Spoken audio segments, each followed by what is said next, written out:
제가 미국에 와서 얼마 되지 않았을 때 이야기입니다. 제 친구 전도사님 부부하고 저희 부부하고 같이 식당에 갔어요. 그리고 식사를 마친 후에 이런저런 이야기를 나누는 중에 제 아내가 화장실에 갔습니다.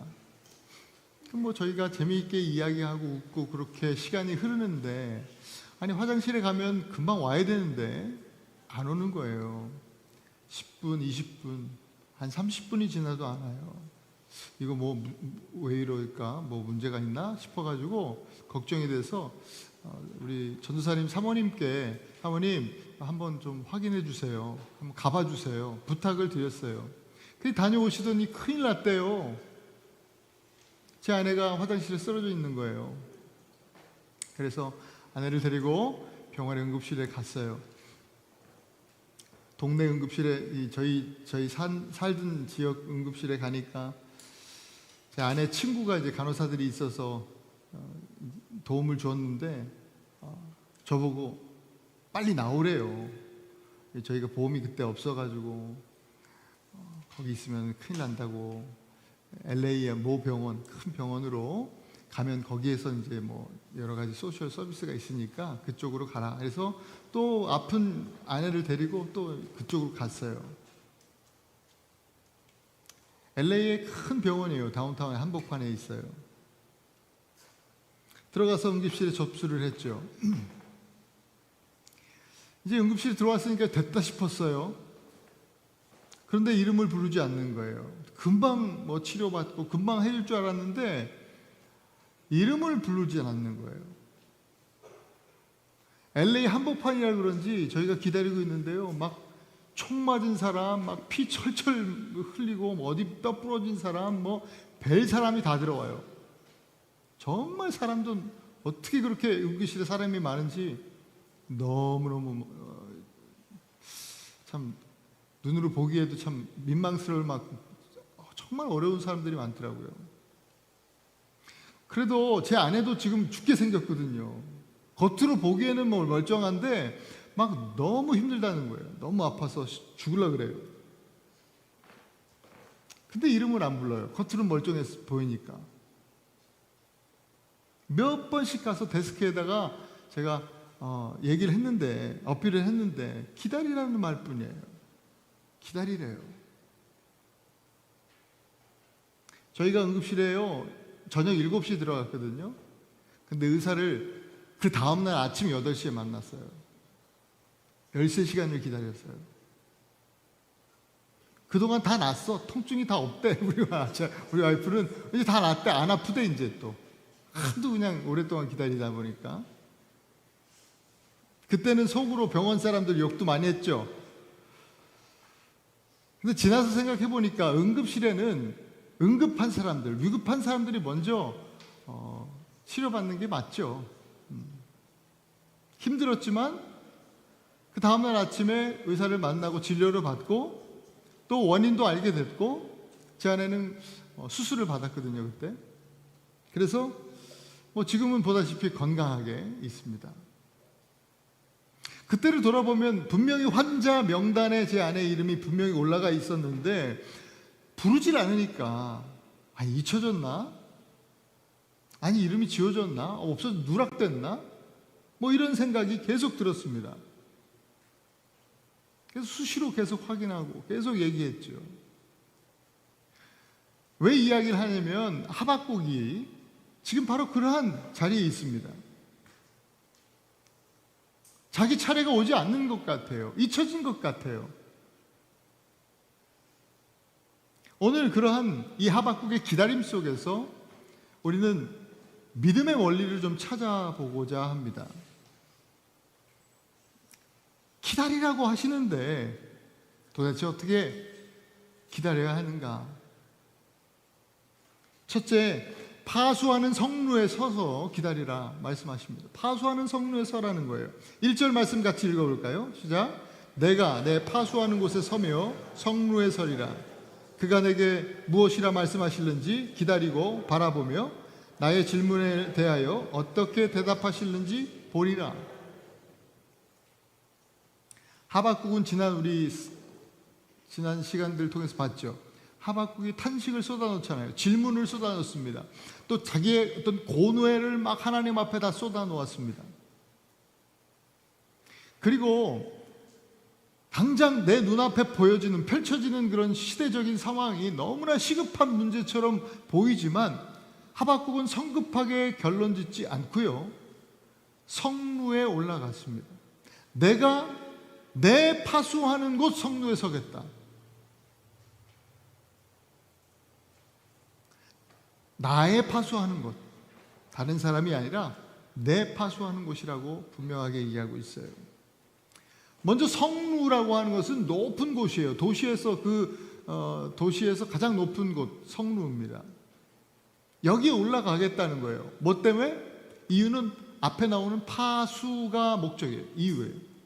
그 파수라는 말은 샤마르라고 하는 말인데 지킨다, 보호한다 이런 뜻이에요. 성루에 올라가는 것은, 높은 곳에 올라가는 것은 한국의 롯데타워인가? 그 높은 건물. 거기 그렇게 높이 올라가서 무슨 경치 구경하겠다 이런 뜻이 아니에요.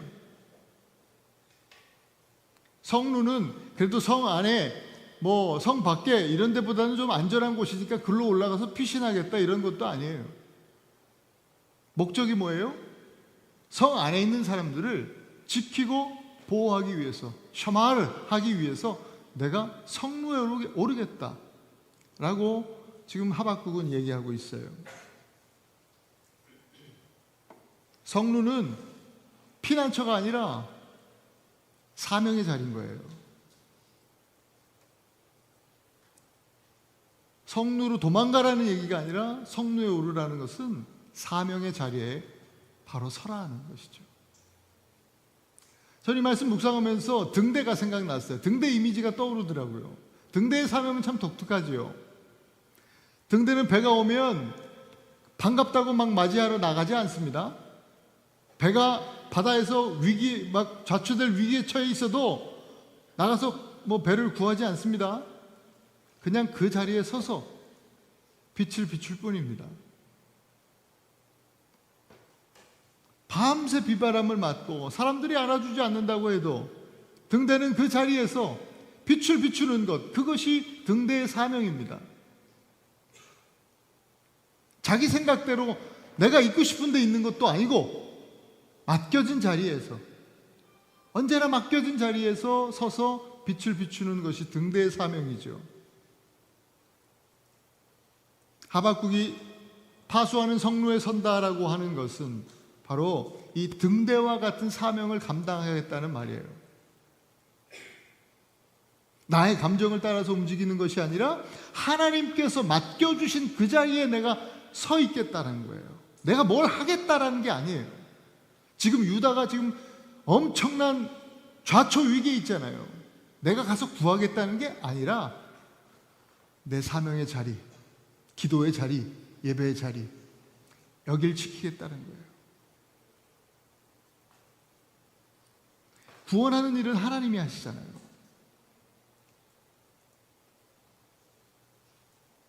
그 사명의 자리, 파수하는 성루는요, 하나님께서 무슨 말씀을 하시는지 먼저 듣고 그 말씀을, 하나님의 말씀이 능력이에요. 생명이에요. 우리를 구원할 수 있는 그 능력은 하나님 말씀 앞에 있는 거예요. 말씀 안에 있는 것이죠. 그 말씀을 공동체에게 전하는 그 사명, 파수꾼의 핵심 사명이에요. 한번 따라합시다. 먼저 보고, 먼저 듣고, 공동체 전하는 것. 먼저 보고, 먼저 듣고 전하는 거예요. 이게 선지자로서의 하박국의 사명이기도 해요. 선지자 사명이에요, 바로 이게. 먼저 보고, 먼저 듣고, 백성들에게 하나님의 말씀을 전하는 것. 이게 파수꾼이요, 선지자예요. 하박국은요, 누구보다도 먼저 아파한 사람이에요. 유다 백성들의 악과 불의와 폭행 이런 것들을 보면서 아파했던 선지자. 그리고 바벨론의 침투에 정말 두려워하면서도 정말 더 유다보다도 더 악한 바벨론이 왜 이렇게 하나님의 심판의 도구로 저 악한 바벨론이 사용되어지는지에 있어서 굉장히 고뇌하면서 아파했던 사람이죠. 그러나 그 아픔 가운데 원망하고 절망하기 위해서 성루로 올라간 것이 아니라 공동체를 위해서 먼저 보고 먼저 듣기 위해서 내가 선다라고 하는 겁니다. 여러분, 우리 신앙도 그래야 됩니다. 우리 그리스도인들은 혼란한 시대에 단순히 그냥 불평만 하는 사람이 되어서는 안 됩니다. 이 세상이 그냥 왜 이렇게 그런지 우리 뉴스를 볼 때 또 세상 돌아가는 그런 상황들을 볼 때 참 불평이 나오죠. 원망이 나오고. 근데 우리 그리스도인들은 단순히 불평하는 자가 아니에요. 우리는 모두가 성루에 서는 사람들이 되어야 됩니다. 각자에 맡겨진 신앙의 책임, 신앙적 책임의 자리죠. 사명의 자리죠. 실제로 우리 삶에서 마찬가지예요. 뭐 대단하게 생각할 거 없어요. 우리 가정에서 여러분들은 배우자로서 또 부모로서 또 자녀로서의 자리를 책임감 있게 지키는 거예요. 교회에선 성도로서 혹은 직분자로서 마땅히 보여야 할 그 거룩함을 함께 나누고 또 은혜를 흘려보내는 일이죠. 일터에서는 우리는 크리스찬이잖아요. 교회에서만 크리스찬이 아니라 우리의 삶의 현장, 일터에서도 크리스찬이에요. 그러니 일터에서는 정직한 크리스찬으로 우리 믿음의 성루에 올라가는 것, 그것이 우리가 감당해야 할 사명인 것이죠. 사회에서는 사랑과 정의를 실천하는 바른 시민으로서의 책임, 하나님이 맡겨주신 그 자리에 서는 것, 이것이 나의 파수하는 성루에 서는 거예요. 오늘 하박국이 내 파수하는 성루에 선다라고 했던 것처럼 오늘 저와 여러분들도 우리 모두의 각자의 파수하는 성루가 있다고 믿습니다. 거기에 서는 거예요. 그것이 믿음이에요. 잊지 말아야 할 사실은요, 우리가 거기에 서서 스스로 판단하는 것이 아니라 하나님의 말씀을 먼저 듣고 먼저 보는 거예요. 내가 판단하는 게 아니라 하나님의 말씀을 하박국이 얘기했던 것처럼 내가 무슨 말씀을 하시는지 내가 먼저 보고 듣겠다.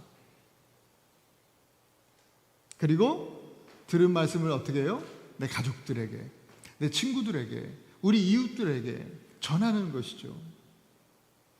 여러분, 예수 그리스도의 복음을 가진 사람은 결코 침묵해서는 안 됩니다. 복음은 반드시 전해져야 되는 것입니다. 전하는 자가 있기에 우리가 믿었던 것처럼 우리가 전할 때 누군가 예수 그리스도 그 복음, 구원의 이름 앞으로 나오게 될 줄로 믿습니다. 여러분, 삶의 아픔과 또 가정의 아픔과 이 시대의 아픔을 가지고 우리에게 맡겨진 예배의 성루에 오르시기를 바라요. 이번 한 주도 그렇게 예배의 성루에 올라서 거기서 기다리고 바라볼 때에 하나님께서 먼저 보게 하시고 먼저 듣게 하시는 은혜가 임하게 될 줄로 믿습니다. 그리고 그 은혜를 받았다면 침묵하는 것이 아니라 여러분 맡겨진 자리에서 가정과 직장과 또 우리의 삶의 모든 현장 속에서 말씀의 빛, 복음의 빛을 비추는 영적 등대로서의 사명을 감당하는 우리 모두가 되기를 축복합니다. 두 번째는요, 뛰면서도 읽을 수 있게 하라는 거예요. 뛰면서도 읽을 수 있게 해라. 2절 말씀 같이 한번 읽을까요? 시작. 여호와께서 내게 대답하여 이르시되 너는 이 묵시를 기록하여 판에 명백히 새기되 달려가면서도 읽을 수 있게 하라. 하나님 말씀이 흥미롭습니다. 기록하라. 판에 명백히 새겨라. 이 하박국의 질문에 대해서 하나님 답 주시는데 어떤 설명이 아니라 명령을 하세요. 명령을 하시는 거. 기록해라. 명백하게 새겨라. 우선적으로 이거는 받은 은혜가요, 개인적인 체험이나 어떤 순간적인 위로로 끝나지 않게 하라는 뜻이에요. 한번 그냥 훅 지나치지 말고 기록해라, 명백히 새겨라, 그냥 계속해서 갖고 있으라는 거죠. 그리고 중요한 게 뭐예요? 달려가면서도 읽을 수 있게 해라. 명백히 새겨야 하는 이유를 말씀해 주시는데 달려가면서도 볼 수 있도록.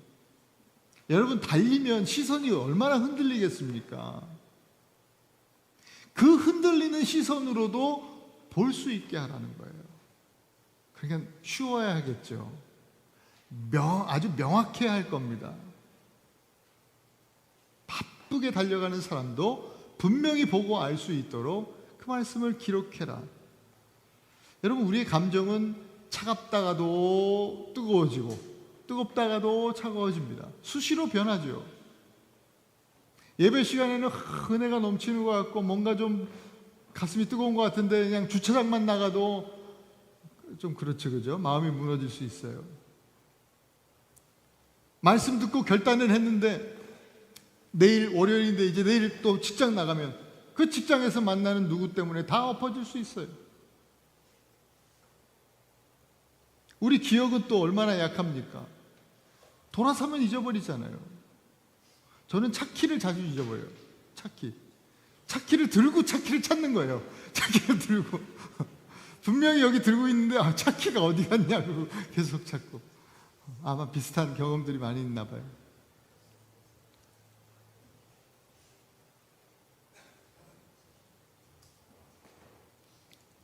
그래서 하나님은요, 기록해라 하세요. 달리면서도 볼 수 있게 확실하게 새겨라. 여러분, 오늘 예배를 드시고 이 들은 말씀 또 받은 은혜를 예배 때마다 여러분에게 주시는 그 은혜를요, 여러분들이 가능하면 한마디로 탁 정리해서 여러분 마음판에 탁 새겨놓는 이 훈련이 좀 필요해요.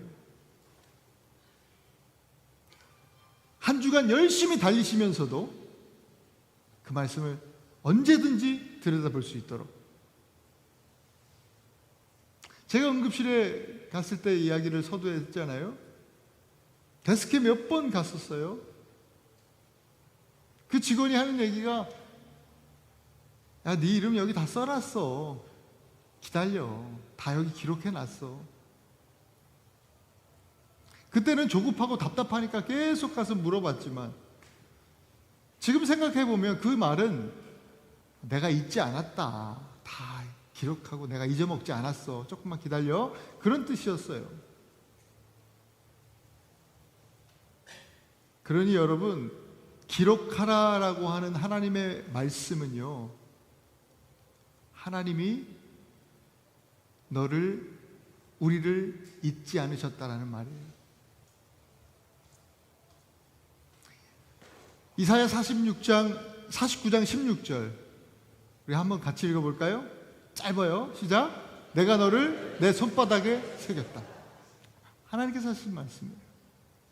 저와 여러분들의 이름을 당신의 손바닥에 새겼다는 거예요. 하나님은 우리를 잊지 않기 위해서 손바닥에 새기신 분이에요.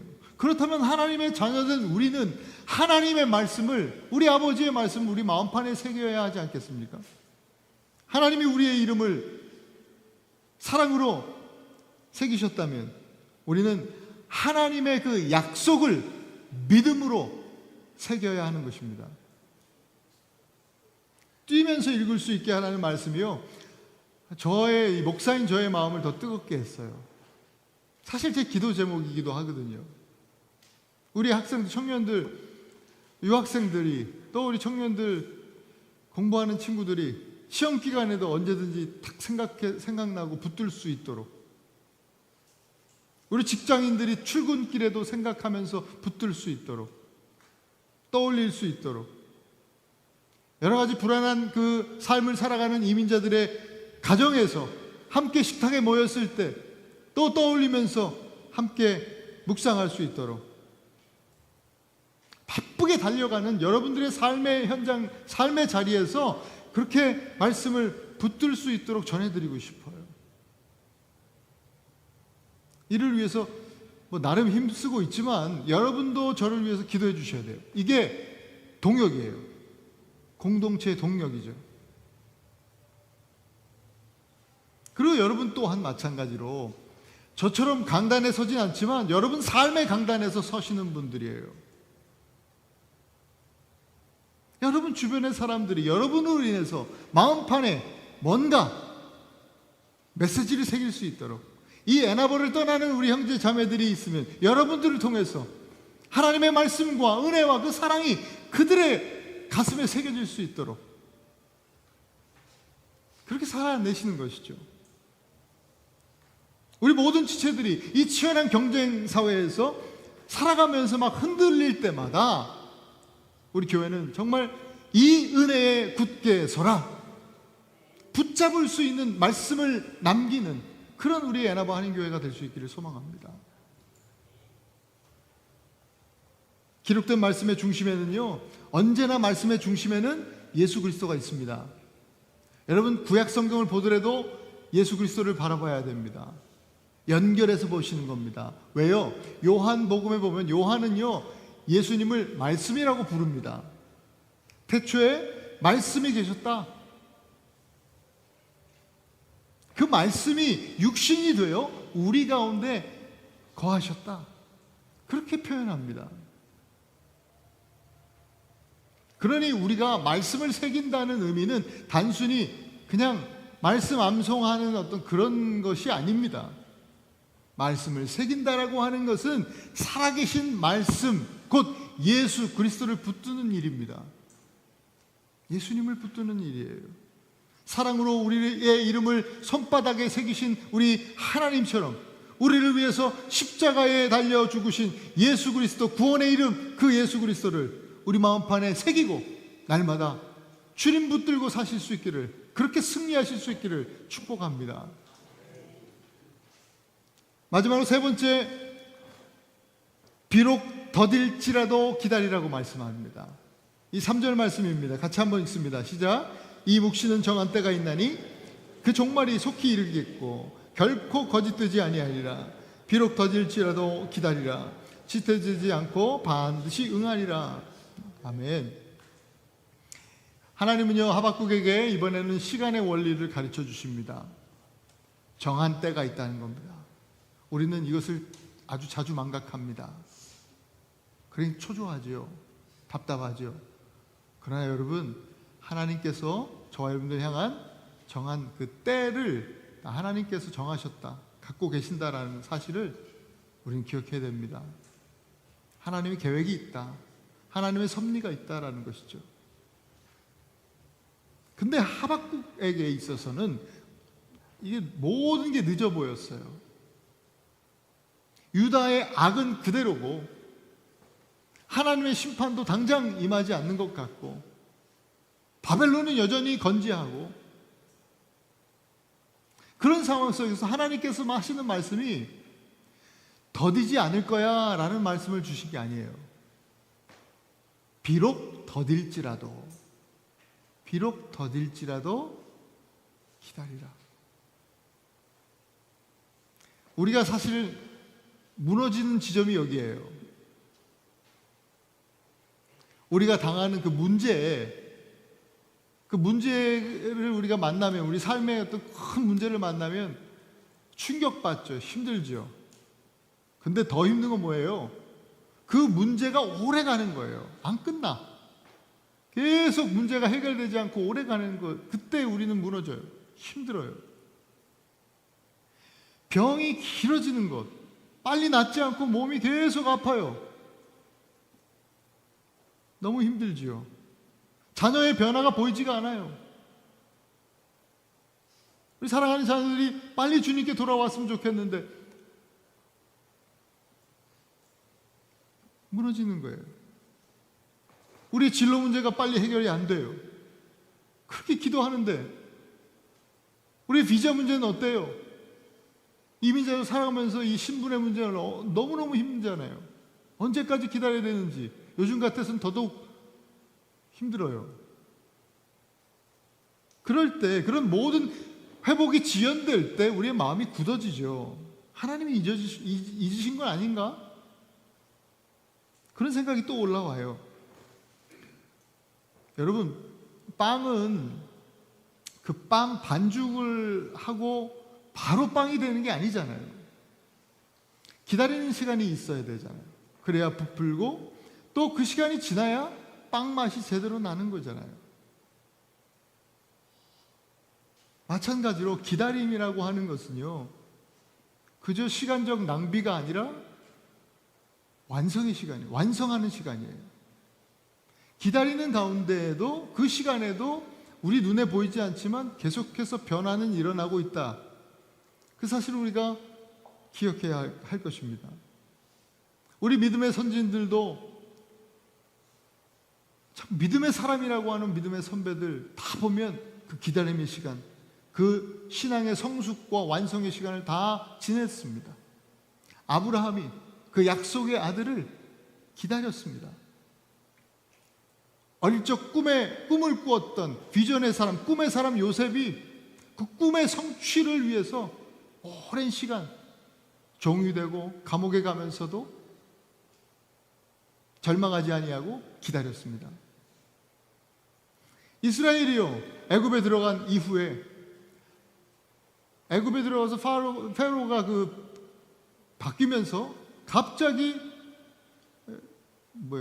종살이를 하게 됩니다. 애굽할 때까지 400년을 기다렸습니다. 기다리는 겁니다. 나중에 유다가 또 망하고 바벨론의 포로로 끌려가는데 또 세상이 변하고 페르시아가 정권을 잡고 하는데도 여전히 회복의 기미는 보이지 않고, 그때 이스라엘이 또 유다가 70년을 기다렸습니다. 어쩌면 성경의 역사는 기다림의 역사라고 생각이 듭니다. 예수님께서 승천하실 때에 제자들에게 말씀하셨죠. 제자들 또한 예수님의 약속을 믿고 성령을 기다렸습니다. 여러분, 우리 눈에는 지체되는 것 같이 보여도요, 하나님이 정하신 때가 있습니다. 그것을 오늘 기억했으면 좋겠어요. 하나님의 정한 때가 있다. 성도의 기다림은요, 하나님의 때가 있음을 믿고 비록 더딜지라도 우리의 그 사명의 자리에서 순종하면서 주님을 따라가는 거예요. 기다림 없이 믿음은 자라지 않는 겁니다. 환난이 인내를 낳고, 인내가 연단을 낳고, 연단은 소망을 이루는 거예요. 결국 기다림 속에서 우리는 왜 기다릴 수 있느냐? 기다림이 가능한 이유는 우리에게 분명한 소망이 있기 때문에. 할렐루야. 무엇보다도 예수 그리스도 우리 주님은 정한 때에, 하나님의 정하신 그 때에 하나님의 약속이 반드시 이루어진다라고 하는 확실한 증거가 되십니다. 하나님이 정하신 때에 하나님의 아들이 이 땅에 오셨습니다. 하나님이 정한 때에, 예수님이 공생의 기간 동안 아직 내 때가 이르지 않았다 계속 그랬어요. 그러나 하나님이 정하신 그때에 예수님이 십자가를 지셨고 구원을 이루셨어요. 하나님이 정하신 때에 죽으신 후 3일 만에 예수님이 부활하셨단 말이에요. 그리고 여러분, 하나님이 정하신 때에 예수님은 반드시 다시 오실 줄 믿으시기 바랍니다. 우리의 크리스찬들의 오늘날 교회의 소망이 바로 여기 있습니다. 주님은 반드시 오십니다. 그러니 여러분, 비록 더딜지라도 기다리십시오. 우리를 향한 주님의 약속은 아주 멀리 봐서 예수님의 어떤 재림 이런 것들도 이 근본적인 우리의 소망이지만, 각자의 삶의 자리에서, 우리의 삶의 자리에서 모두에게 하나님의 정하신 뜻이 있다는 사실을 기억하고요, 하나님께서 정하신 뜻을 반드시 이루실 것이라는 그 믿음으로 이번 한 주도 그렇게 소망 가운데 살아내시기를 축복합니다. 사랑하는 우리 에나바하니 교회 성도 여러분, 오늘 3가지 하박국 기다림을 통한 믿음의 원리를 봤어요. 먼저 파수하는 성도에 서는 거예요. 우리는 먼저 보고 먼저 듣고 전하는 사명이 있어요. 성도로서 마땅히 감당해야 할 캄캄한 이 어둠 속에 있는 이 세상을, 너희는 세상의 빛이라 말씀하시는 것처럼 이 세상을 마치 등대처럼 우리 삶의 자리에서 비추는 그 사명을 감당하는 것입니다. 그러면서 또 뛰면서도 볼 수 있도록 기록하라 하셨잖아요. 우리의 이름을 손바닥에 새기신 우리 하나님 아버지의 그 사랑을 기억하면서 우리는 하나님의 그 약속을 믿음으로 마음판에 새기고 살아가는 겁니다. 예수 그리스도 말씀이신 주님을 붙들고 이번 한 주도 살아내는 겁니다. 그리고 마지막으로 비록 더딜지라도 기다리는 것이죠. 하나님의 정하신 때에 반드시 이루실 그 약속을 바라보면서 더디다고 불평하는 그런 사람이 아니라 비록 더딜지라도 순종의 길을 걸어가는 그런 성도의 길을 간절히 소망합니다. 4절 이제는 결론적으로 이렇게 말씀하세요. 다 같이 읽겠습니다. 시작. 의인은 그의 믿음으로 말미암아 살리라. 한 번 더 읽습니다. 의인은 그의 믿음으로 말미암아 살리라. 여러분 이 말씀을 마음판에 새기세요. 에베소서 2장 8절에 너희는 그 은혜에 의하여 믿음으로 말미암아 구원을 받았으니 이것은 너희에게서 난 것이 아니요 하나님의 선물이라 그랬어요. 의인은 자기 힘과 자기 의가 아니라 믿음으로 사는 사람이 의다, 의인이다 라고 말씀했어요. 믿음은 어떤 믿음이에요? 어떤 믿음을 가진 거예요? 예수 그리스도 주님만이 참 의로우시고 나는 불의한 자이지만 그러나 주님의 의를 덧입고 산다라고 하는 믿음이죠. 그 믿음으로 나는 구원받았고 하나님 앞에서 의로운 자가 되었다. 그러니까 믿음으로 산다는 것은요, 내 힘이 아니라 오직 은혜로 산다라고 하는 것이죠. 오직 은혜로. 이번 주에도 여러분 성루에 서십시오. 말씀을 새기세요. 그리고 비록 더딜지라도 기다리십시오. 그리고 이 한 구절 반드시 기억하십시오. 오직 의인은 믿음으로 말미암아 살리라. 이 믿음이 우리의 기다림 끝에 피어나는 노래가 되기를 주님의 이름으로 축원합니다. 기도하겠습니다. 우리 같이 한번 오늘 말씀을 기억하면서 하나님, 우리 각자의 하박국이 나의 파수하는 성루에 서겠다고 한 것처럼 우리도 각자의 파수하는 성루가 있음을 오늘 보았습니다. 하나님, 이 세상에서, 가정에서, 직장에서, 또 캠퍼스에서, 우리 삶의 자리에서 이 세상을 비추는 등대의 사명을, 영적 등대의 사명을 감당할 수 있는 우리가 되게 하여 주옵소서. 주님, 우리 마음판에 하나님 말씀을 기록하고 새기고 아버지 믿음으로 또 주님 예수 그리스도 말씀이신 주님만 붙들고 살고 승리하게 하여 주옵소서. 비록 더딜지라도 하나님의 정한 때가 있음을, 반드시 하나님께서 약속을 이루심을 믿고 저희들 비록 더딜지라도 오늘도 기다리며 오직 의인은 믿음으로 말미암아 살리라. 하나님, 그렇게 주님 앞에 의롭게 살아가는 저희들 되게 하여 주시옵소서. 같이 기도합시다. 기도합니다.